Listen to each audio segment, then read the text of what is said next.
Hello friends, মই প্ৰিয়শ্ৰী আজি মই আকৌ কেকে হেণ্ডিকে এমএ ফাৰ্ষ্ট চেমৰ থাৰ্ড পেপাৰৰ প্ৰিভিয়াছ ইয়াৰৰ কুৱেশ্যন পেপাৰখিনি আপোনালোকৰ কাৰণে লৈ আহিছোঁ।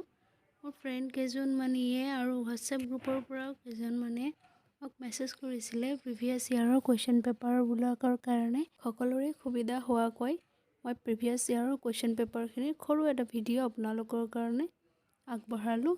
আশা কৰোঁ আপোনালোকৰ হেল্প হ'ব। আপোনালোকৰ যদি প্ৰিভিয়াছ ইয়াৰৰ কুৱেশ্যনখিনিৰ উত্তৰ লাগে প্লিজ কমেণ্ট কৰিব। উত্তৰবোৰ লিখি আপলোড কৰাৰ বাবে চেষ্টা কৰিম। আপোনালোকৰ কমেণ্টে নতুন ভিডিঅ' লৈ অহাৰ কাৰণে উৎসাহ যোগাব। প্লিজ আপোনালোকে কমেণ্ট কৰিব and please do share and comment and subscribe. Thank you for ৱাচিং।